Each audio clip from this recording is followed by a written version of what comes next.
اور اس کی تفسیر وہ انشاءاللہ بیان کریں گے، لیکن اس سے پہلے چند ایک بنیادی باتیں ہیں، ان کو ہم سمجھیں گے، پھر انشاءاللہ ہم سورۃ الفاتحہ اس کی تفصیل کی طرف آئیں گے۔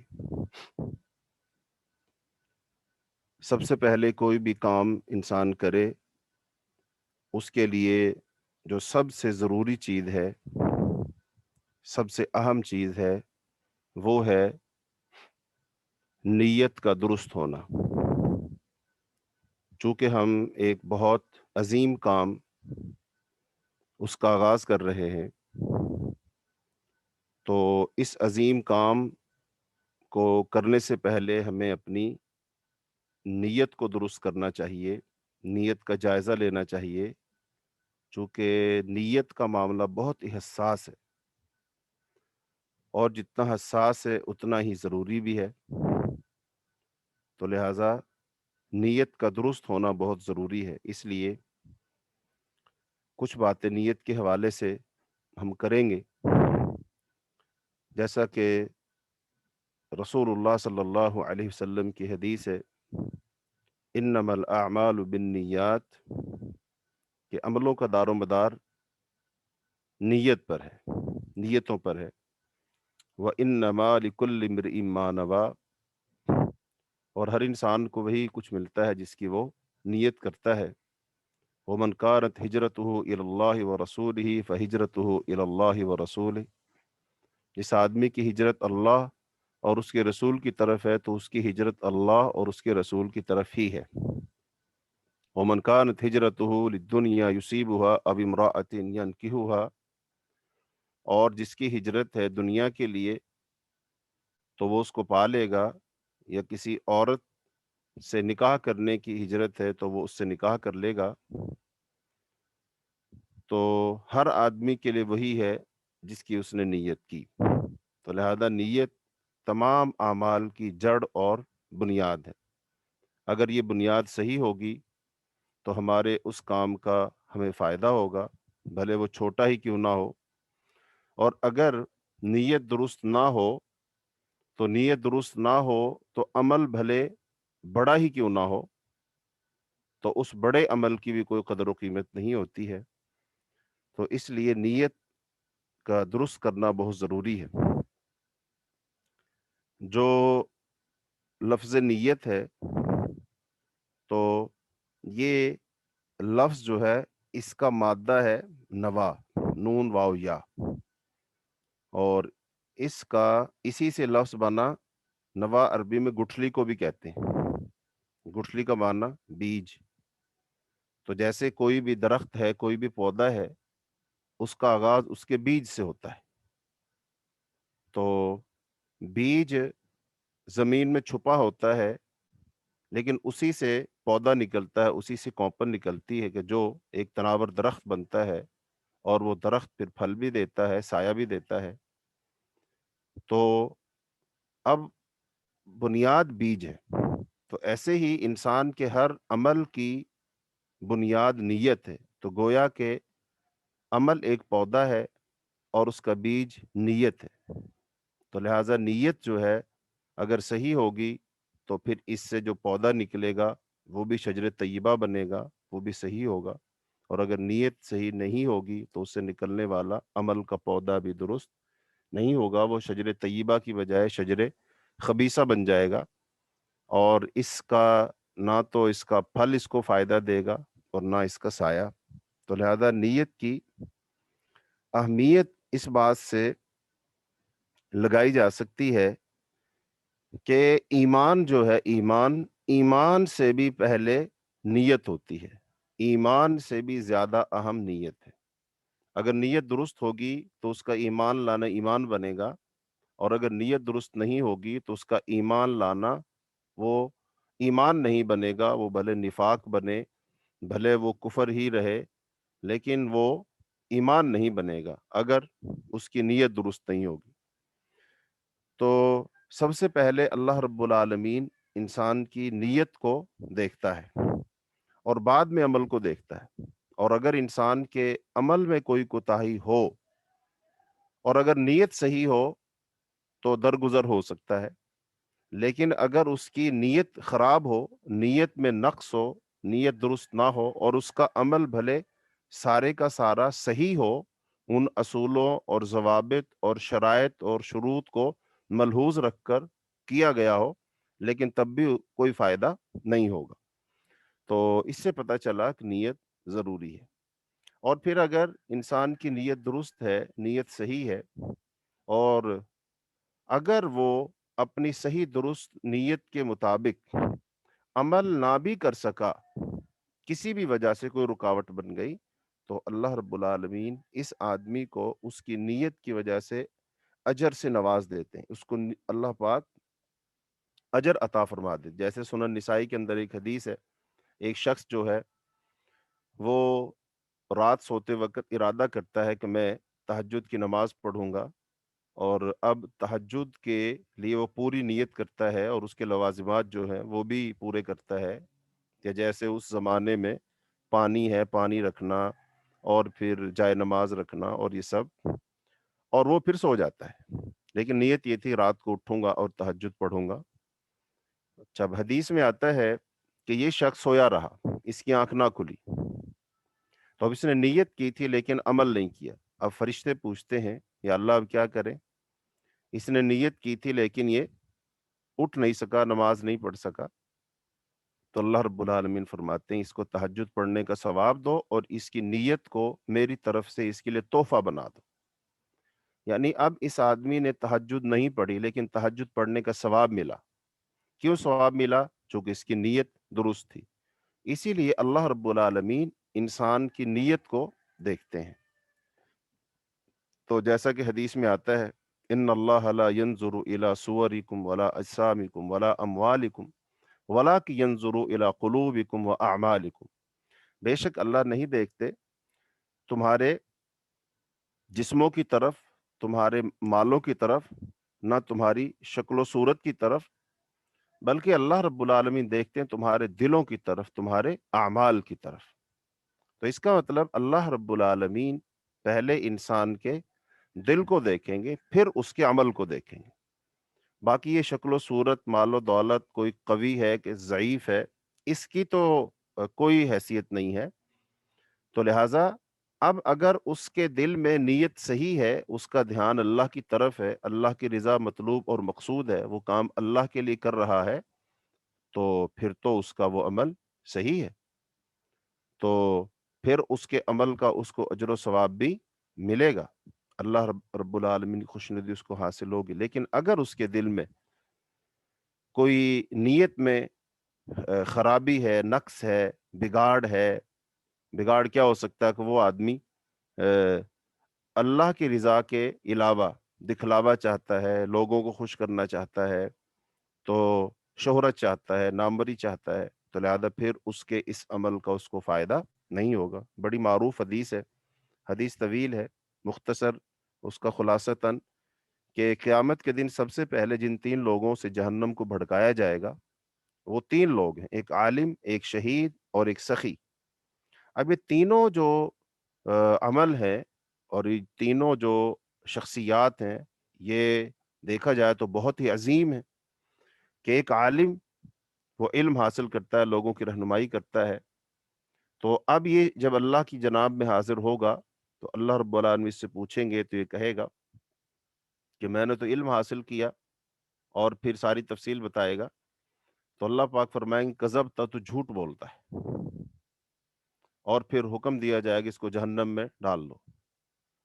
پھر دوسرا شخص لایا جائے گا، شہید، جس نے اپنی جان اللہ کی راہ میں قربان کر دی، اپنی گردن کٹا دی، خون بہا دیا، اپنے گھر بار کو چھوڑا، بیوی بچوں کو چھوڑا، ماں باپ کو چھوڑا، اور سب سے قیمتی متاع انسان کے پاس جان ہوتی ہے، اور وہ جان اللہ کی راہ میں دے گیا، گردن کٹوا گیا۔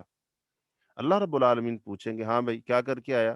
تو یہ کہے گا کہ اللہ میں اپنی جان تیری راہ میں قربان کر کے آیا ہوں۔ اللہ پاک فرمائیں گے تو جھوٹ بولتا ہے، اور اس کو بھی جہنم میں پھینک دیا جائے گا۔ تیسرا شخص وہ سخی ہے، پوچھا جائے گا ہاں بھی کیا کر کے آیا؟ کہے گا یا اللہ تیری راہ میں مال خرچ کیا، اور اللہ رب العالمین فرمائیں گے تو جھوٹ بولتا ہے، تو اس کو بھی جہنم میں پھینک دیا جائے گا۔ تو گویا کہ اللہ رب العالمین دلوں کے ارادوں کو، نیتوں کو خوب جانتا ہے، اور انہیں کو دیکھ کر پھر فیصلہ فرماتا ہے۔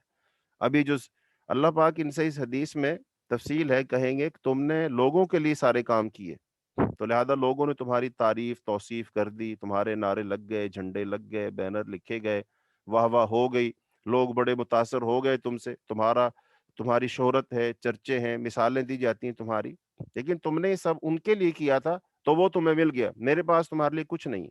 تو لہذا نیت بہت اہم ہے۔ یہ نیت کا مسئلہ صرف ہمارے ان دروس قرآن کے لیے نہیں ہے جو ہم مضامین کا خلاصہ بیان کریں، اس کے لیے نہیں ہے، بلکہ رمضان آ رہا ہے، رمضان میں آپ بہت سارے کام کریں گے، روزہ رکھیں گے انشاءاللہ، تراویح پڑھیں گے، قرآن پاک کی تلاوت کریں گے، تسبیحات کریں گے، صدقہ و خیرات، اور جو بھی کام ہے اللہ جس جس کو جو جو توفیق دے گا وہ کرے گا۔ لہٰذا اب ان سب کاموں کے لیے سب سے اہم چیز کیا ہے؟ نیت۔ تو لہذا نیت کا درست ہونا بہت ضروری ہے۔ تو سب سے مشکل کام نیت کا درست کرنا ہے۔ بہت سارے ائمہ، محدثین، صحابہ کرام، انہوں نے جو مشکل ترین کام بتایا کہ جو سب سے مشکل ترین کام ہے وہ نیت کا درست کرنا ہے، اپنے نیت پر جو ہے نگرانی کرنا اپنے نیت کی، اور اپنی نیت کو دیکھتے رہنا، ٹٹولتے رہنا کہ کہیں کوئی سمت غلط تو نہیں ہو گئی ہے، کچھ اور چیز تو نہیں آ گئی ہے، بگاڑ تو نہیں ہو گیا۔ تو یہ سب سے اہم چیز ہے نیت۔ تو لہذا نیت بہت اہم ہے، تو لہذا نیت کو درست کرنا چاہیے۔ تو ابھی چونکہ ہم آغاز کر رہے ہیں تو اپنے اللہ سے ہم دعا مانگیں کہ اے اللہ ہمارے دلوں میں اخلاص عطا فرما، اے اللہ ہماری نیتوں کو درست فرما، اے اللہ ہماری یہ سارے کام کرنے کی ایک ہی نیت ہے کہ اللہ تو راضی ہو جائے، تو خوش ہو جائے، اور اللہ تو ہمارے ان اعمال کو شرف قبولیت عطا فرما دے، اور پھر ان کو قبول فرما کر اے اللہ ہمیں جہنم کی آگ سے بچا لے، اللہ تو ہمیں اپنی جنت میں داخل کر دے، اے اللہ ہمیں روز قیامت رسول اللہ صلی اللہ علیہ وسلم کا ساتھ نصیب فرما دے، ہمیں حوض کوثر سے پانی نصیب فرما دے، اور اللہ جنت میں اپنا دیدار نصیب فرما دیجیے۔ تو یہ ساری اچھی اچھی یہ نیتیں کرنی چاہیے۔ تو نیت کے بارے میں آخری بات ہے، تو بہت ساری تفصیلات ہیں اس کے اندر، لیکن 5 چیزیں جو ہے نیت کے متعلق ان کی معرفت اور پہچان ضروری ہوتی ہے۔ نمبر 1، نیت کا حکم کیا ہے؟ نیت فرض ہے کرنا، نیت فرض ہے۔ پھر نیت کہاں ہوتی ہے؟ نیت کا تعلق دل سے ہوتا ہے، نیت کا محل دل ہے۔ اور ایسے ہی نیت کا فائدہ کیا ہے؟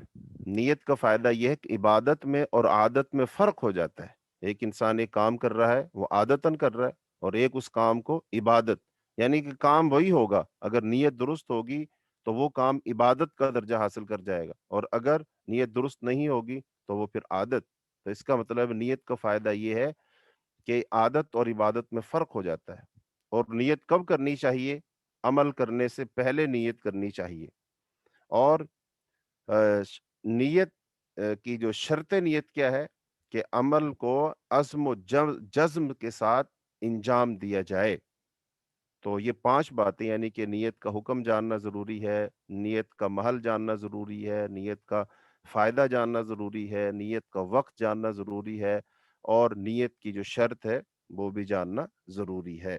تو لہذا یہ 5 باتیں نیت کے معاملہ میں ضروری ہیں۔ تو لہذا اگر نیت درست ہو جاتی ہے تو پھر انما الاعمال تصح بالنیات، تو پھر اعمال جو ہے وہ نیتوں کے ساتھ ہی صحیح ہوتے ہیں۔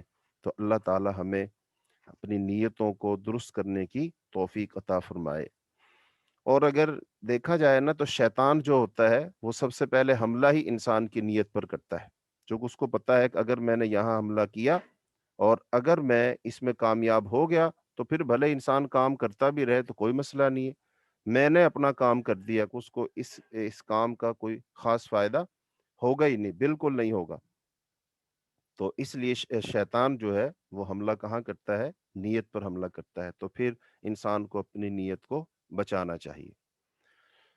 تو اب اچھے اچھے ارادے آپ لوگ کیجئے اپنے دلوں میں، اللہ رب العالمین سے اچھے اچھے ارادے ہم کریں، اچھی نیت کریں، تاکہ اللہ رب العالمین ہمیں وہ اس کے مطابق اجر و ثواب عطا فرما دے۔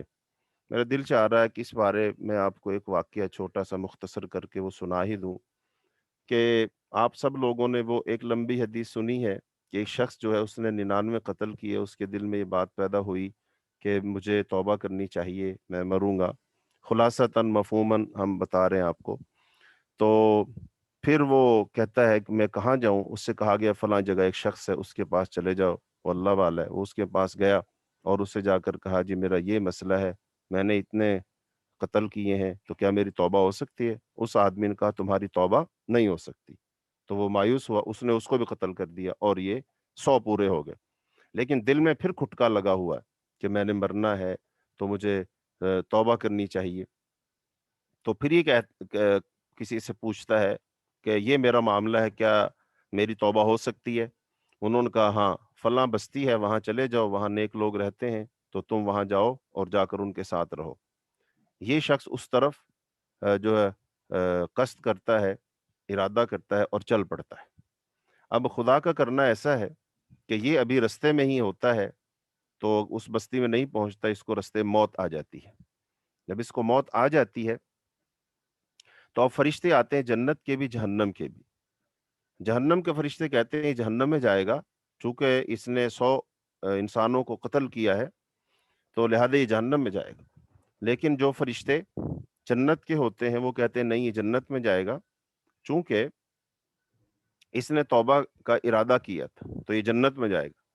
تو ابھی فرشتوں کا اس بات پہ تکرار ہو رہا ہوتا ہے، اللہ رب العالمین کی طرف سے اور فرشتے آتے ہیں اور وہ ان کے جھگڑنے کا سبب پوچھتے ہیں، تو فرشتے بتاتے ہیں کہ یہ وجہ ہے۔ تو وہ کہتے ہیں چلو ایسا کرو کہ اس کا فیصلہ اس اصول سے کرتے ہیں کہ تم جو ہے پیمائش کرو، اگر یہ شخص جنت کے قریب ہے تو یہ جنت میں چلا جائے گا، اور جہنم کے قریب ہے تو جہنم میں چلا جائے گا۔ انہوں نے کہا ٹھیک ہے۔ اب یہاں پر رک کر اس کی تفصیل یہ کہ یہ آدمی بنیادی طور پر جہنم کے قریب تھا اور جنت سے دور تھا۔ اب اگر پیمائش کی جائے گی تو اس اصول کے مطابق یہ چلا جائے گا جہنم میں۔ لیکن اب جب یہ فرشتے پیمائش کریں گے تو اللہ رب العالمین زمین کو حکم دیتے ہیں، اب یہ بندہ جہاں ہے وہاں سے ایک طرف جنت اور ایک طرف جہنم۔ اب جو جہنم اور اس کا فاصلہ ہے، فرض کیجئے ہم سمجھنے کے لیے سمجھنے کے لیے ایسا کرتے ہیں کہ فرض کیجئے اس کے اور جہنم کے درمیان 1 کلومیٹر کا فاصلہ ہے اور اس کے اور جنت کے درمیان 5 کلومیٹر کا فاصلہ ہے، تو لہذا جنت دور ہے، جہنم قریب ہے۔ تو اب اللہ رب العالمین حکم دیتے ہیں اس زمین کو جو اس کے اور جنت کے درمیان زیادہ ہے۔ اللہ رب العالمین حکم دیتے ہیں اے زمین تو سکڑ جا، اے زمین تو قریب آ جا۔ تو لہذا اب یہ بندہ تو اس میں یہ بات نکتے کی یہ ہے کہ یہ بندہ تو اسی جگہ ہے، اس کی جو میت ہے وہ تو وہی ہے، وہ تو آگے پیچھے نہیں ہوگی۔ لیکن جو اب وہ جنت دور تھی، گویا کہ اب جب فاصلہ سکڑے گا تو کیا ہوگا کہ وہ جو جنت ہے وہ اس کی طرف چلے گی، وہ اس کے قریب آئے گی، لہذا اب اس کے قریب آ گئی۔ تو گویا کہ اس نے جتنا سفر طے کرنا تھا کر لیا، اب یہ جنت کی طرف نہیں، جنت اس کی طرف آ رہی ہے۔ لہذا ابھی جب جنت اس کی طرف آ رہی ہے تو پھر فرشتوں نے جب پیمائش کی تو یہ شخص جنت کے قریب نکلا اور جہنم سے ہاں جنت اس کے قریب ہو گئی اور جہنم اس سے دور ہو گئی۔ اب اس حدیث میں جو ہمارے موضوع سے متعلق، نیت سے متعلق پہلو ہے وہ کیا ہے کہ ابھی اس آدمی نے توبہ نہیں کی تھی لیکن توبہ کی نیت کر چکا تھا اور توبہ کی نیت پکی تھی، تو لہذا اب اس پکی نیت، سچی نیت، اس نیت میں جو اخلاص تھا اس کی وجہ سے اللہ رب العالمین نے اس آدمی کو بخشا ہی نہیں بلکہ جنت عطا کر دی، اور اس کے اور جنت کی بھی جو رکاوٹ تھی ہر اس رکاوٹ کو دور کر دیا۔ تو اس کو یہ کس چیز کا انعام ملا؟ اپنی نیت کو اچھا کرنے کا، نیت کو خالص کرنے کا۔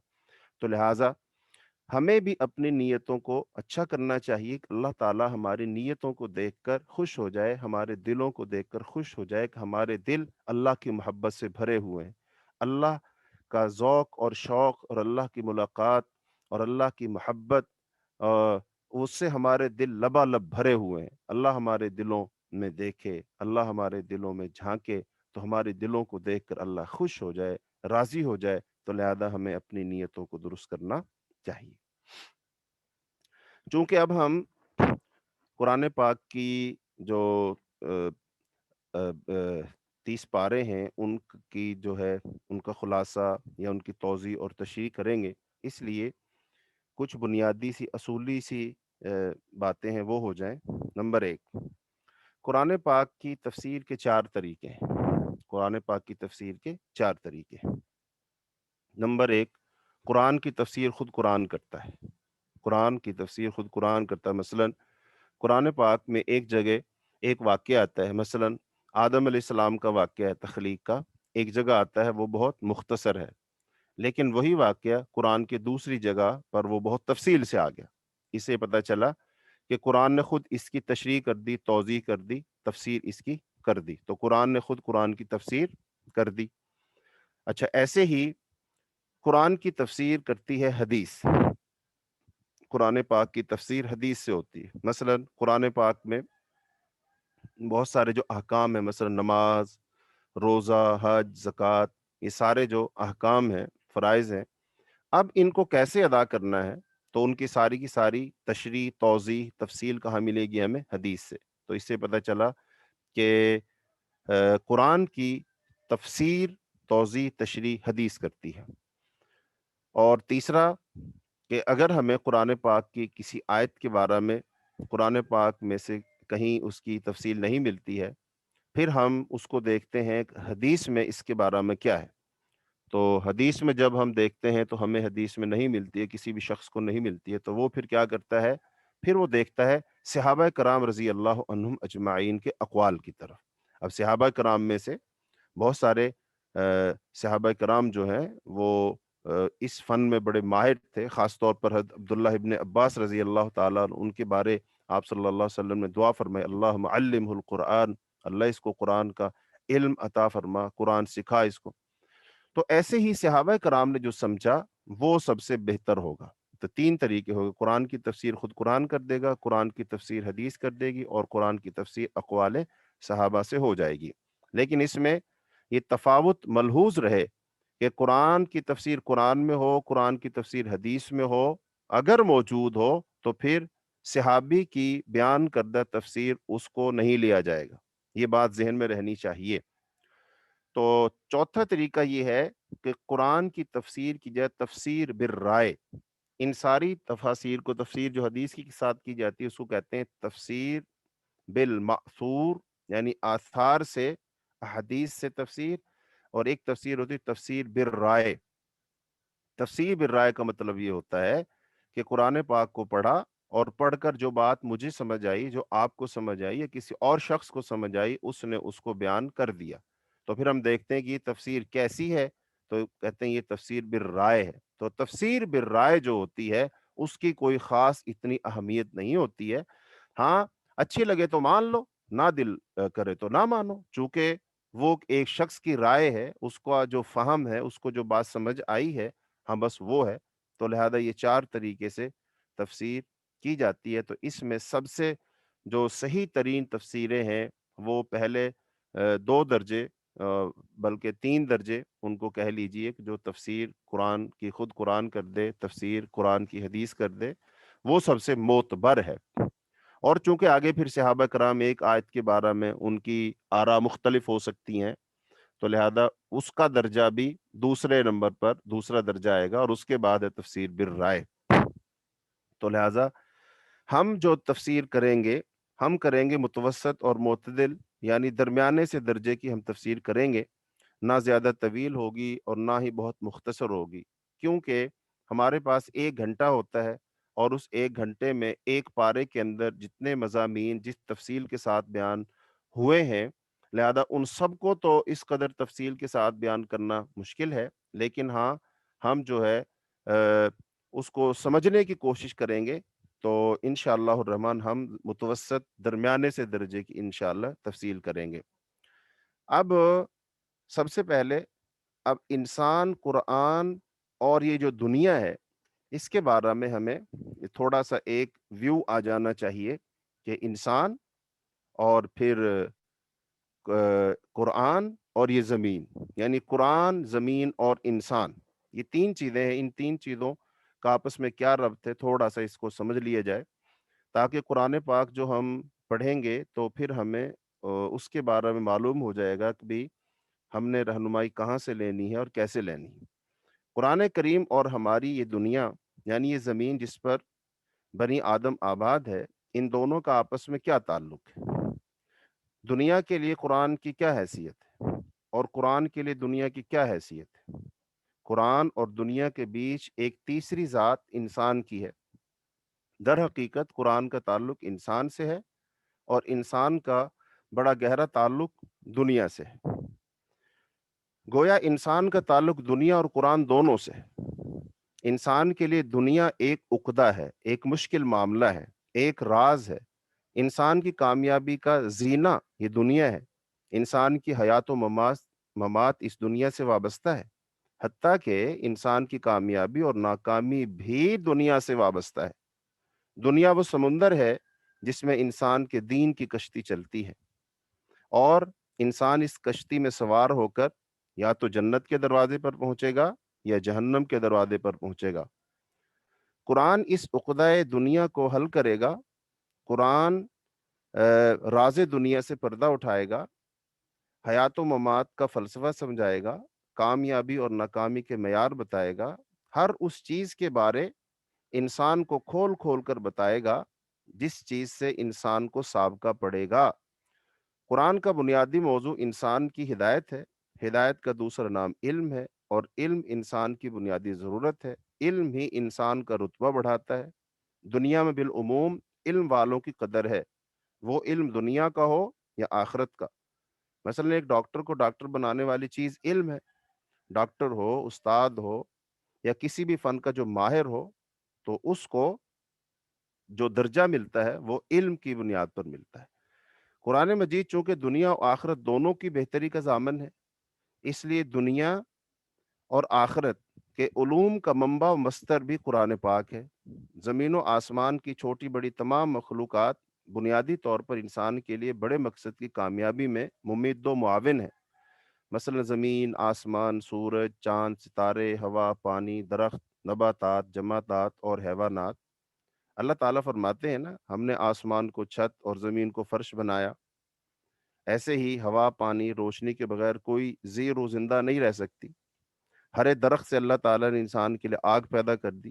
ستاروں اور چاند سے ہم رہنمائی اور دنوں کا حساب لگاتے ہیں وغیرہ۔ یہ ساری چیزیں انسان جب تعلیم قرآن کے سبب ان مخلوقات میں سے مزید غور کرتا ہے تو پھر بہت سے علوم وجود میں آتے ہیں۔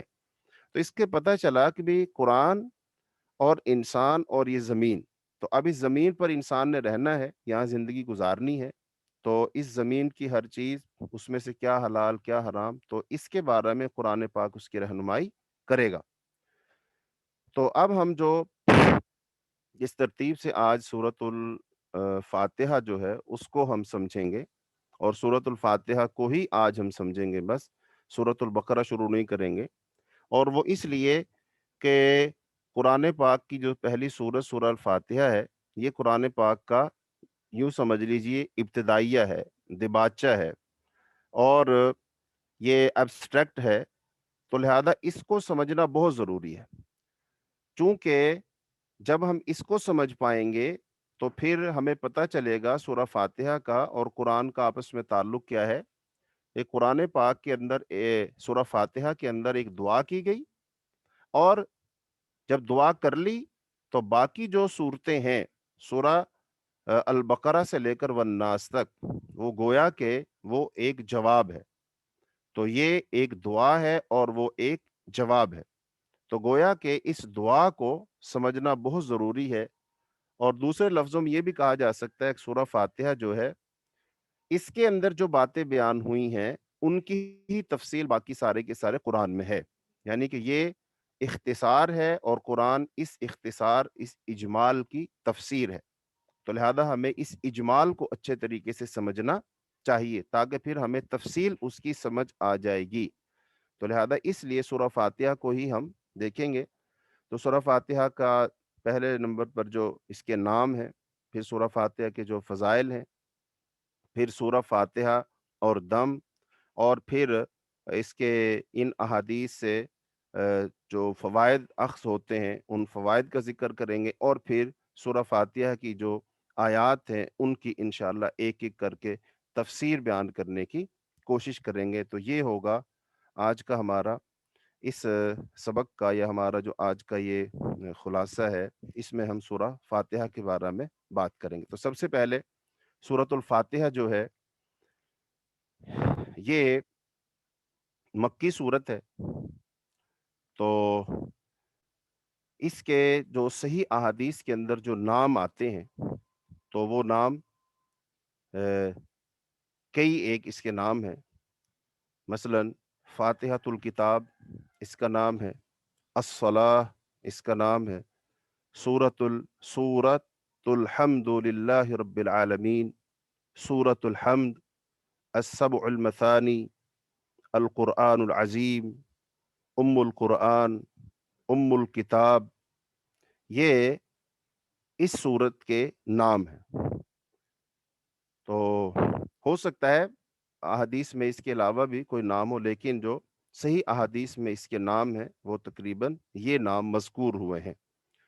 تو اسماء کی کثرت جو ہے وہ کسی چیز کی جو یہ بھی اس کے فضائل میں سے ایک فضیلت ہوتی ہے، اس کے معانی اور مطالب کی کثرت کی دلیل ہوتی ہے کہ اس کے اتنے سارے نام ہیں۔ اب اس کے بعد ہے سورہ فاتحہ کے جو فضائل ہیں، تو فضائل کا جو فلسفہ ہے نا، تو وہ جو مجھے سمجھ آتی ہے وہ میں آپ کے سامنے بیان کرتا ہوں۔ کسی بھی چیز کی جو فضیلت بیان ہوتی ہے یا کسی چیز کے کرنے پر اللہ رب العالمین اجر و ثواب بتاتے ہیں، وہ اصل میں یہ ہوتا ہے کہ ہم انسان اس چیز کی فضیلت کو سن کر، اس کے اجر و ثواب کو سن کر ہم اس کی طرف متوجہ ہوں، اور پھر ہم اس میں غور و فکر کریں کہ یار اس چیز کی اتنی فضیلت کیوں ہے، اس چیز کا اتنا ثواب کیوں ہے، لہذا اس پر غور و فکر کیا جائے، اس پر فوکس کیا جائے، اس کو سمجھنے کی کوشش کی جائے۔ تو اب اصل چیز وہ ہے کہ جو اس پر غور و فکر کرنے سے ہمیں سمجھ آئے گی، اصل چیز وہ ہے، اصل چیز وہ ہے۔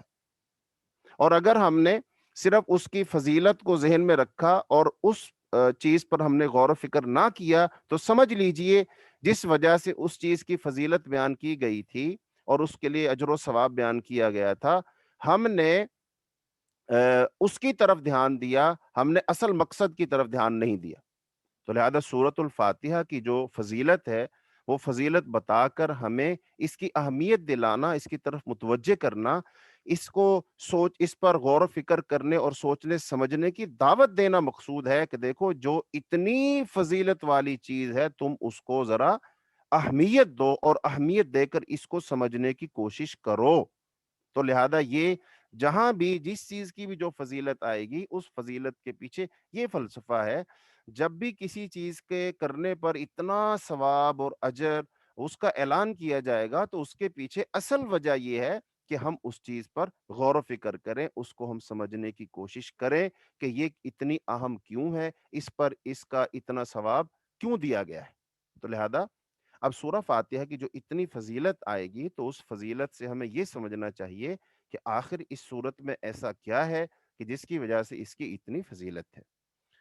تو فضائل میں سے پہلی حدیث یہ ہے جو صحیح مسلم کے اندر موجود ہے، حضرت عبداللہ ابن عباس رضی اللہ تعالیٰ نے فرمایا کہ ایک دفعہ حضرت جبریل علیہ السلام نبی صلی اللہ علیہ وسلم کے پاس بیٹھے ہوئے تھے کہ انہوں نے اپنے اوپر زور سے دروازہ کھلنے کی آواز سنی، تو انہوں نے سر اٹھایا اور فرمایا یہ آسمان کا ایک دروازہ ہے جو آج کھولا گیا ہے، آج سے پہلے کبھی نہیں کھولا گیا۔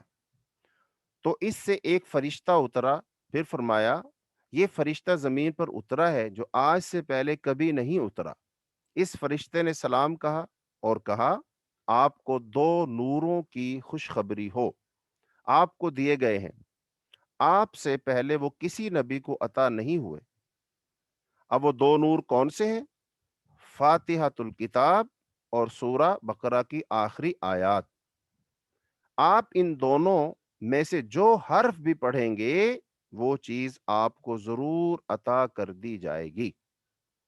تو اس حدیث سے بھی سورہ فاتحہ کی فضیلت واضح ہوئی۔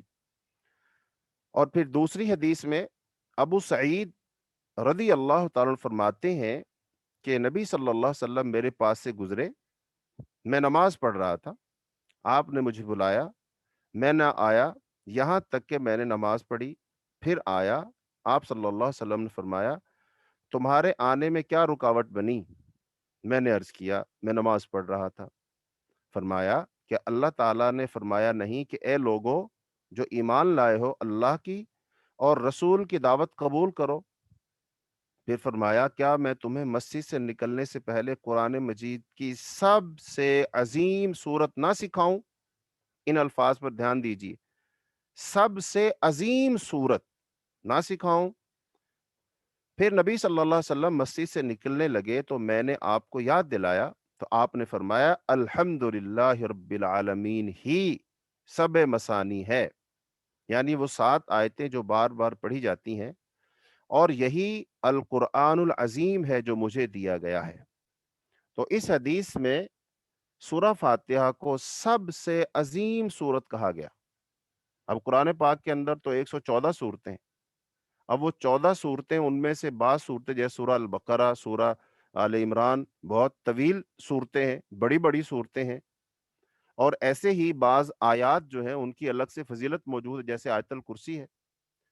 پھر الگ سے جیسے سورہ البقرہ کی آخری 2 آیات ان کی فضیلت ہے، لیکن قرآن پاک کی دیگر صورتیں سورہ فاتحہ سے بڑی ہو سکتی ہیں، طویل ہو سکتی ہیں، لیکن قرآن پاک کی سب سے عظیم صورت سورہ البقرہ سے بھی، سورہ آل عمران سے بھی، اور باقی صورتوں سے بھی سب سے عظیم صورت سورہ الفاتحہ ہے۔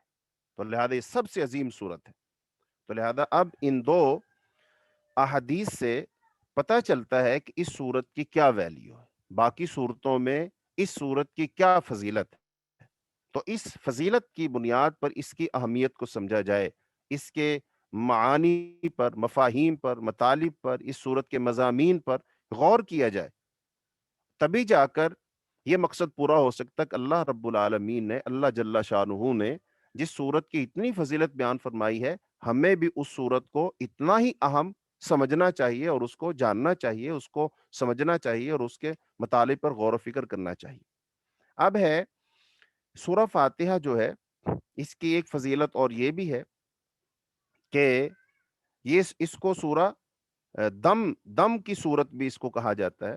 ابو سعید خدری فرماتے ہیں رضی اللہ تعالیٰ عنہ کہ ہم اپنے ایک سفر میں تھے، راستے میں اترے تو ایک لڑکی آئی اور کہنے لگی، قبیلے کے سردار کو سانپ نے کاٹ لیا اور ہمارے لوگ غائب ہیں، تو کیا تم میں کوئی دم کرنے والا ہے؟ چنانچہ اس کے ساتھ ایک آدمی گیا جس کے متعلق ہمیں دم کرنے کا گمان نہیں تھا، یعنی یہ دم کرتا ہوگا۔ اس نے اسے دم کیا تو وہ تندرست ہو گیا۔ سردار نے اسے 30 بکریاں دینے کو کہا اور ہمیں دودھ پلایا۔ جب وہ واپس آیا تو ہم نے اس سے پوچھا، کیا تم اچھی طرح دم کر لیا کرتے تھے؟ اس نے کہا، نہیں، میں نے تو صرف ام الکتاب کے ساتھ دم کیا۔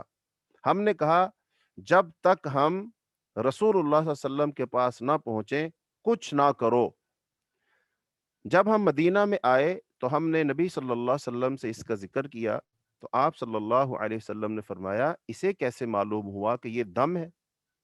بکریاں تقسیم کرو اور میرا حصہ بھی رکھو۔ تو اس واقعہ سے، اس حدیث سے، اب اس سے ملتا جلتا یہ واقعہ کئی جگہوں پر وارد ہوا ہے۔